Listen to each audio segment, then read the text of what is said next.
Muy buen día. Tenemos la lectura de la liturgia de la palabra del día martes 23 de diciembre, en la cuarta semana del tiempo de Adviento, ciclo A.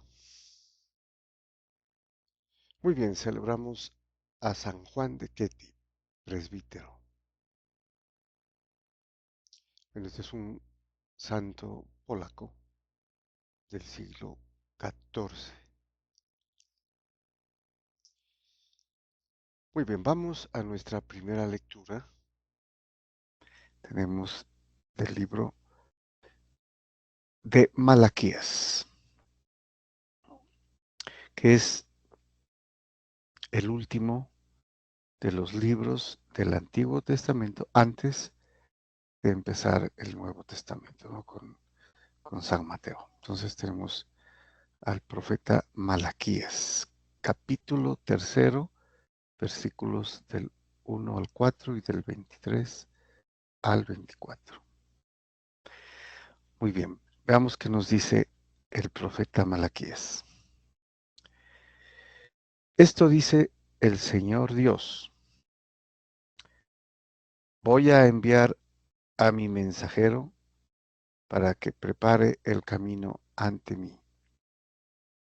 Vamos a hacer una pequeña observación aquí antes de continuar sobre lo que dice Dios, ¿no? El Señor Dios. Aquí es Él el que habla, ¿no? Voy a enviar a mi mensajero para que prepare el camino ante mí. Am,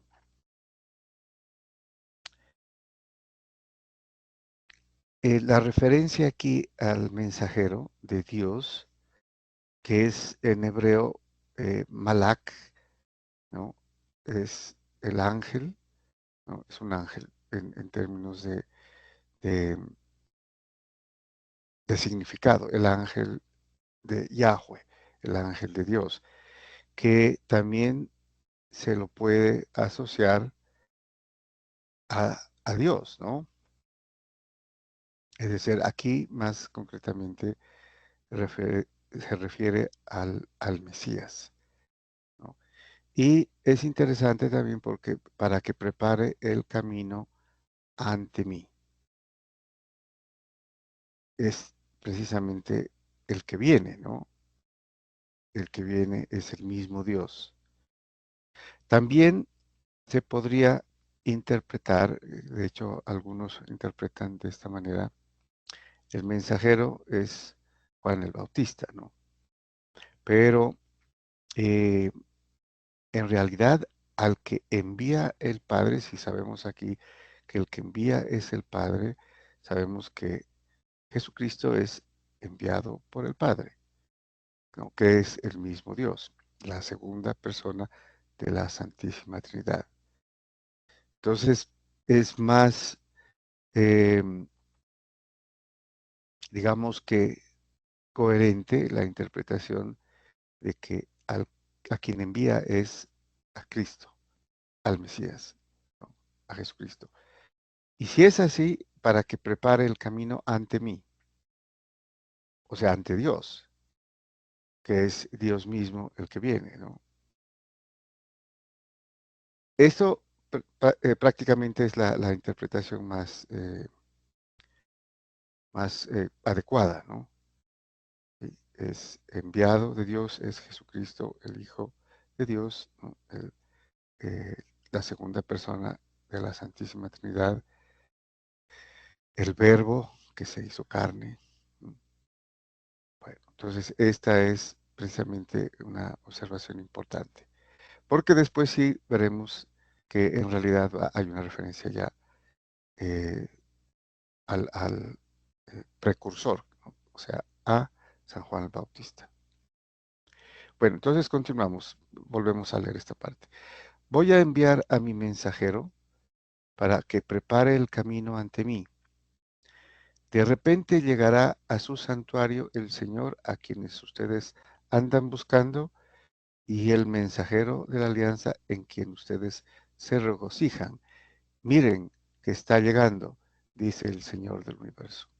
Entonces aquí ya tenemos la explicación, ¿no? De que es ¿Quién? ¿No? El que llega a su santuario, al templo, el Señor. Y el Señor es precisamente Dios, ¿no? El Kyrios en griego.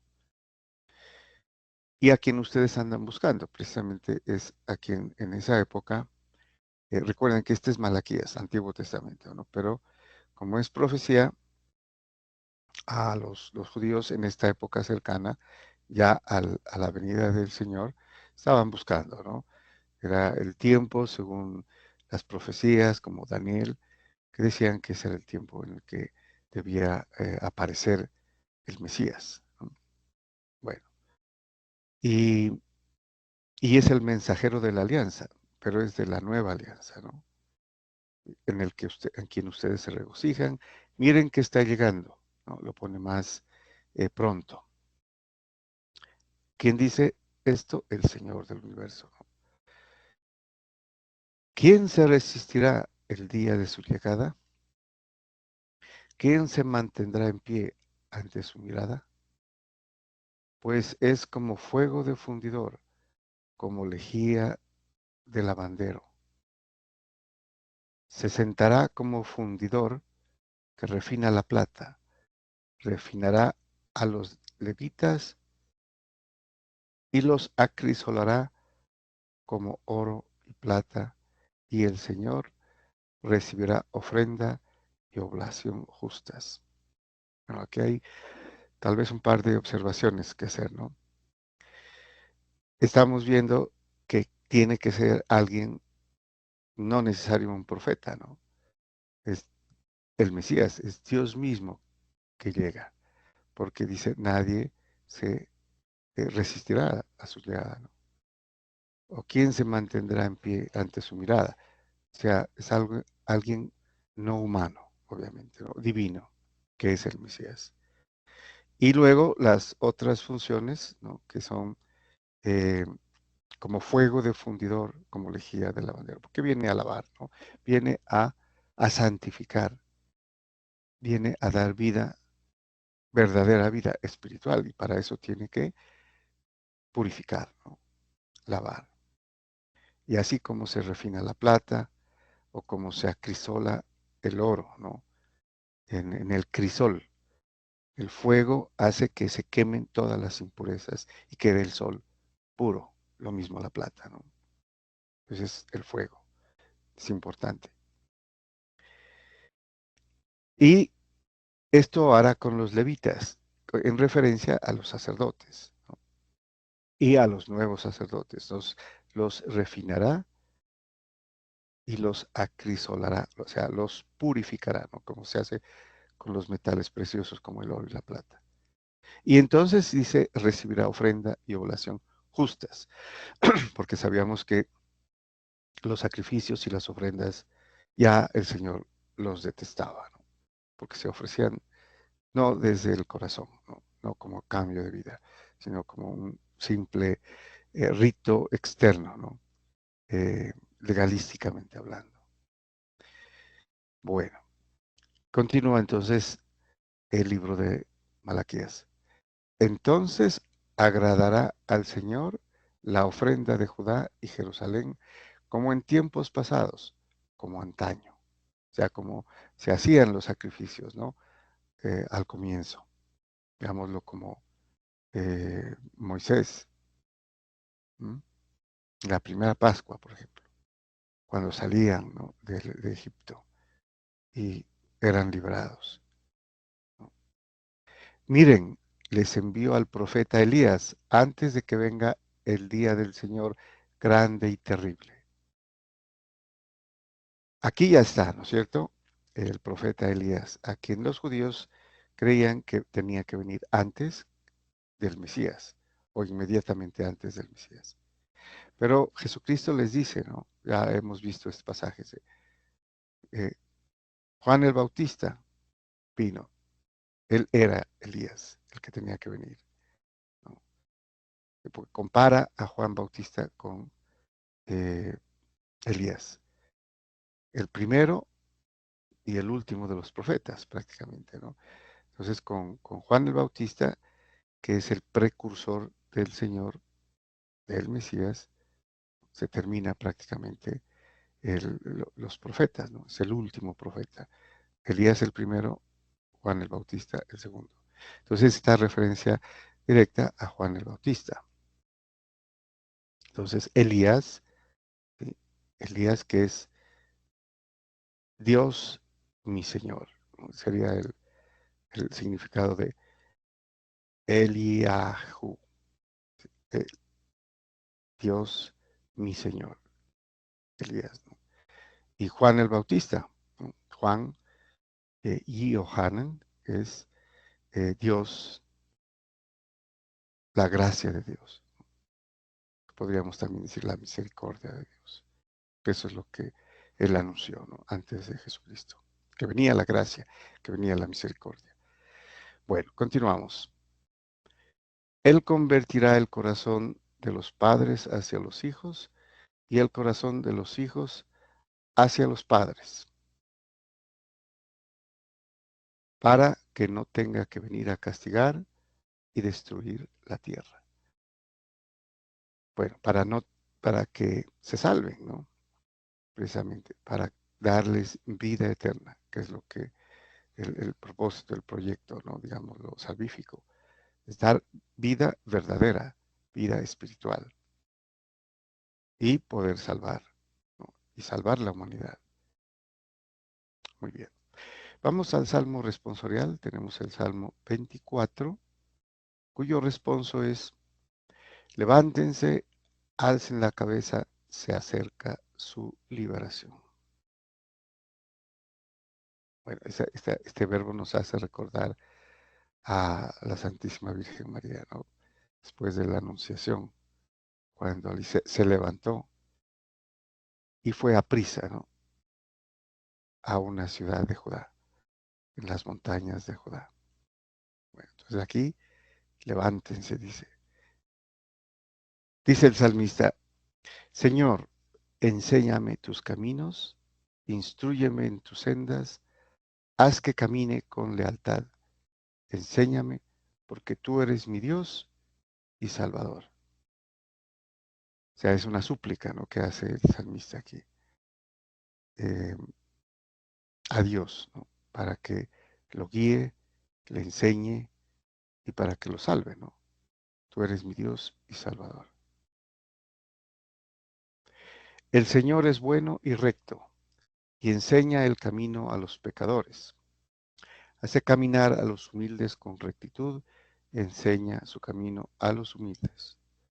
Que es verdaderamente en la venida de Jesucristo, Él vino a los pecadores. No vino a los justos, recuerden que Él mismo lo dice, ¿no? Yo he venido a los enfermos, a los que están enfermos, a los que tienen pecado, para salvarlos. Y este lo dice desde el Salmo, ¿no? Desde el Antiguo Testamento, que pues, por eso es más mesiánico este Salmo, porque ya se refiere a la venida del Mesías, ¿no? Que viene a los pecadores, a enseñar el camino a los pecadores. Continúa. Las sendas del Señor son misericordia y lealtad para los que guardan su alianza y sus mandatos. El Señor se confía a los que le temen y les da a conocer su alianza. Entonces aquí la misericordia y lealtad de Dios, ¿no? Y lealtad, podríamos decir, fidelidad. Es fiel siempre, Dios ha sido fiel, ha cumplido siempre sus promesas, ¿no? A diferencia de su pueblo, especialmente el primer pueblo, que no le fue fiel, se fue con otros dioses falsos, ¿no?, o ídolos. Bueno, vamos ahora al Evangelio. Tenemos el Evangelio según San Lucas, capítulo primero, versículos del 57 al 66. Bueno, entonces esta es la narración o el pasaje que narra el nacimiento de Juan el Bautista. Entonces aquí se conectan, ¿no?, las lecturas. Nos dice San Lucas: a Isabel se le cumplió el tiempo del parto y dio a luz un hijo. Se enteraron sus vecinos y parientes de que el Señor le había hecho una gran misericordia y se alegraban con ella. A los 8 días vinieron a circuncidar al niño y querían llamarlo Zacarías como su padre. Pero la madre intervino diciendo: no, se va a llamar Juan. Bueno, aquí podríamos hacer una observación pequeña. Es que a los 8 días, como ley, ¿no?, de los judíos, todo bebé a los 8 días, ¿no?, tenía que circuncidarse. De hecho, lo mismo pasó con Jesucristo, ¿no?, el niño Jesús. A los 8 días se circuncidó. Y luego a los 40 días iban al templo a presentarlo, ¿no?, al primogénito. Bueno, entonces aquí vemos que cumplen, ¿no?, la ley judía de la circuncisión con Juan el Bautista. Bueno, entonces continúa. Y le dijeron: ninguno de tus parientes se llama así. Entonces preguntaron por señas al padre cómo quería que se llamase.